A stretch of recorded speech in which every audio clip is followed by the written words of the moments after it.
네, 안녕하세요. 여러분들의 구독과 좋아요로 이 채널이 유지되고 있습니다. 네, 영상 속도는 1.5배를 추천드리고 항상 구독자님, 멤버십 회원님들에게 감사하다라고 말씀을 드리면서 이번 내용은 짧게 시황 이야기를 정리를 해드리는 시간으로 한번 준비를 해봤습니다. 최근에 비트코인 좀 조정이 나와주고 있는 실정이고요. 도미넌스도 어느 정도 좀 더 올라가고 있는 패턴을 보여주고 있는 실정인데요. 왜 이렇게 이제 이더리움이나 나머지 애들이 좀 이렇게 좀 많이 밀리는 형태를 볼 수 있는데, 최근에 이제 디파이 있는 애들이 좀 많이 올라오기도 했었고, 그 영향이기도 하고, 그 다음에 6월 달에 있는 추이에서 이제 기준금리 전망 추이도 곧 나오고, 그 다음에 또한 이번에 이제 추가적으로 법안이 나올 수 있을 만한 내용도 나오게 됩니다. 스테이블 코인 법안도 조만간에 나오기 때문에 이런 점은 상당히 긍정적이다. 그리고 차트적으로도 미리 이제 설명을 드리기도 했었죠. 왜냐하면 이 구간을 빨리 돌파를 못했을 경우에 6월달에 빨리빨리 돌파를 해야 가능성이 높은데, 6월달에 돌파를 빨리 못하면 유의미하게 시간이 좀 더 길어진다라고도 말씀을 드렸습니다. 그리고 오히려 박스권으로 갇힐 확률이 매우 높다. 맥디가 생각보다 중요하는 건 추세를 보는 부분인데, 이 추세를 여러분들 시간대, 그러니까 여러분들이 그 째깍째깍 가는 그 시간과 그다음 투자 시간이 똑같이 흘러가지 않습니다. 무슨 말이냐면, 여러분들이 나는 이때쯤에 엑시트해서 이때쯤에 돈을 빼가지고 이때쯤에 나 이런 거 좀 추가 자산을 또 다른 것도 한번 사야지, 집도 사고 차도 사고 뭐 요트도 사고 뭐 땅도 사고 다 사야지 라고 하지만, 투자 시장에 따른 확장성은 이미 크립토 시장은 벌써 답은 정해져 있습니다. 정해져 있는데, 그 성장하는 패턴에서 내 그 성장하는 그 패턴과 내 투자했던 그 시간의 패턴이 같이 성장할 수도 있고 안 할 수도 있는 가능성도 존재를 하고요. 그 다음에 두 번째로는 성장하더라도 되게 느릿느릿하게 갈 확률이 매우 높다라는 겁니다. 왜 그러냐면, 이번에 이제 베센트 형님이 이런 이야기를 했어요. 달러 연동 스테이블코인 2조 달러까지 성장을 시켜주겠다. 단기 국채, 미국 국채 담보로 사용을 해서 많이 키워줄 것이다 라고 이야기를 했어요. 이렇게만 이야기하면 상당히 달콤을 하죠. 많이 키워주겠다라는 이제 투자 아이디어의 훼손은 안 됐습니다.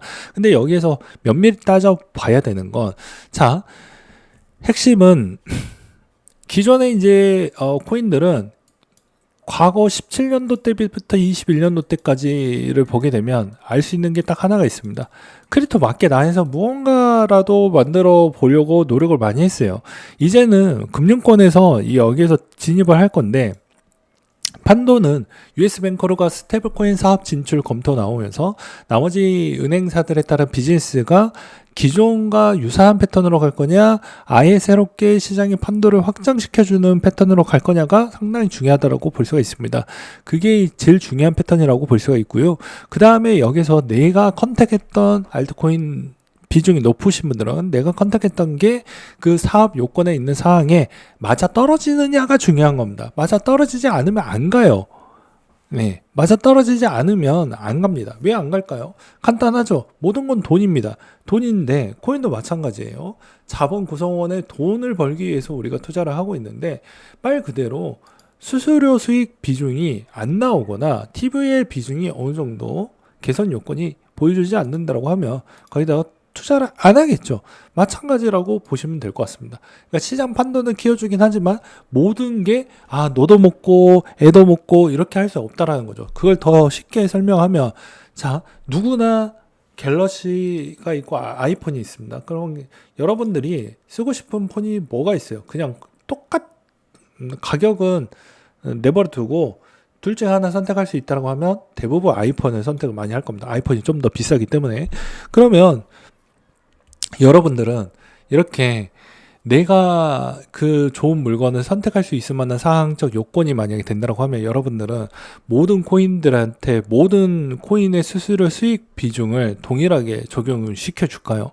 그렇지 않죠. 좀 더 이롭고 좀 더 괜찮은 쪽으로 더 포커싱을 맞춰가지고 여러분들도 쓰잖아요. 수수료 수익이 좀 더 좋은 쪽, 수수료 이자가 좀 더 덜 나가는 쪽, 이런 걸 찾아가지고 쓰지 않습니까? 근데 마찬가지로 왜 투자 수익을 볼 때는 그런 거를 다 배제시켜 버리면서 왜 똑같이 올라가기를 바라느냐가 문제라는 것이죠. 그러니까 앞으로의 시장은 어떻게 볼 수 있냐면, 올라가는 그 양극화를 받아들이면서 가자라고 볼 수가 있고요. 그 다음에 도미넌스 부분도 보게 되면 이 도미넌스 추이가 여기에서 더 올라가기에는 저는 어렵다라고 보는 입장입니다. 왜 그러냐면 어차피 하반기에 알트코인 ETF가 나오게 되면 또 그 알트코인 안에서도 양극화 현상이 나오기 때문에 올라갈 애들은 올라가고 내려갈 애들은 내려갑니다. 그러면 여기에서 도미넌스가 더 많이 올라갈 수 있을 만한 환경적 요건은 전 잘 나오진 않을 것이다라고 추정을 하고 있는 바가 될 것 같습니다. 그 다음에 이제 추가적으로 금리 부분이 인하를 아무리 빨리 한다고 해도 생각보다 시간이 오래 걸릴 것으로 저는 보고 있기 때문에, 왜냐면 미국 경기가 생각보다는 원만하게 잘 견뎌내 주고 있는 형태를 보고 있기 때문입니다. 그리고 이제 주기적으로 이제 비트코인을 들고 가려고 하는 기업들이 좀 더 많이 늘어가고 있는 건 다들 알고 계실 것이고, 여기서 이제 추가적으로 이더리움이나 나머지 있는 알트코인들에 따른 그런 비즈니스 모델을 따라가려고 하는 그런 기업들이 많이 이제 등장할 건데, 여기서도 색출을 잘해야 됩니다. 왜냐하면 이게 함정 카드가 많거든요. 그래서 제가 세 가지로 분류를 했잖아요. 현물에 직투를 할 거냐, 아니면 파생 ETF에 살 거냐, 아니면 이더나 비트를 보유하고 있는 그 기업을 살 거냐. 근데 이 세 번째가 가장 위험합니다. 왜냐, 제가 항상 어렵게 생각할 필요가 없다라고 이야기를 많이 했죠. 그냥 내 친구한테, 신뢰가 되는 친구한테는 잘 빌려줄 수 있어요. 신뢰가 되지 않고 확인이 안 된 친구한테 막 100만원, 1000만원씩 빌려줄 수 있습니까? 그렇게 대입을 해보면 답이 나와요. 근데 어쩔 수 없이 나는 투자자니까 얘한테 어떻게 해서든 돈을 빌려줘야 돼. 투자를 해줘야 돼. 라고 한다라고 하면 그걸 무작정 투자를 해줍니까? 회수가 안 될 수도 있는데. 그러니까 내가 불편하더라도, 번거롭더라도, 귀찮더라도 그런 걸 다 감내하면서 해야 되는 게 투자자의 몫이라는 것입니다. 그럼 나의 성향과 맞는 이 세 가지 중에 무엇을 선택을 할 것이냐도 앞으로에 있는 향후의 수익성에 상당히 영향을 많이 끼치고요.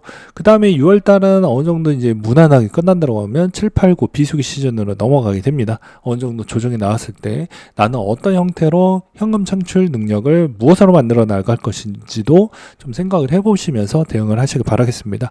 제가 그런 것도 이야기를 많이 했죠. 왜냐면 코인 시장이 성장하는 패턴과 그 다음에 내가 투자했던 시간과 있는 시간이 일치하면서 가지 않습니다. 무슨 말이냐면, 자, 한번 생각을 해보세요. 그냥 진짜 되게 낮은 엑시 인피니트를 한번 예를 들어서 한번 설명을 해보도록 하겠습니다. 엑시 인피니트의 차트가 이렇게 그려져 있잖아요. 그럼 21년도 때 엄청나게 성장을 하고 지금 이렇게 됐습니다. 그러면 스테이블 코인이 성장을 한다고 해요. 그리고 비트코인도 성장을 한다고 해요. 근데 성장을 하는 것도 비슷한 비즈니스 구도가 나와야, 그리고 그게 반사적 이익을 가져가야 이제는 같은 방향으로 갈 수가 있다라는 걸 이야기를 하는 바입니다. 그러니까 무작정 가는 시즌은 이제 점점 시간이 지날수록, 그리고 투자자들도 바보가 아니고 많이 되어봤기 때문에 그런 거를 이제 색출이 가능하다라고 볼 수 있습니다. 그리고 또한 이 시장 판도가 워낙 커지게 되면 이제 서비스를, 그런 2차적인 서비스를 많이 하겠죠. 리포트도 나오게 되고, 이제 비슷한 이제 크립토 부분에 애널리스트 분들과 유사한 그런 사람들도 더 많이 등장을 할 것이기 때문에 투자해야 될 거, 말아야 될 거, 이런 거를 많이 할 것으로 보십니다. 그리고 제가 저번에도 이야기를 하지 않았습니까? 국내 쪽에서 이상한 거 많이 하지만 제가 국내에서 분명히 상장 폐지 부분 진행을 할 것이다. 그럴 확률이 매우 높다. 이런 이야기도 하기도 했었죠. 아무튼 시장에 있는 판도는, 비트코인은 여전히 저는 지금의 가격의 변화점은 저는 생각을 안 하고 있습니다. 그대로 그냥 120K 그대로 가고 있습니다. 만약에 생각이 바뀐다고 하면 그 이야기도 좀 정리를 해드리도록 하겠고요. 그리고 내가 만약에 그런 뚝심 없이 할 거다 라고 하면 웬만하면 ETF 쪽으로 하시고 개별 기업 쪽에다가 투자하지 마세요. 네. 왜냐면 손이 많이 가고 신경도 많이 쓰고요. 많은 시간을 쏟아 부어서 자료를 추출하는, AI보다 더 고농축으로 더 뽑아내야 됩니다. 그래서 판단할 수 있을 만한 힘을 길러야 되는데 쉽지가 않죠.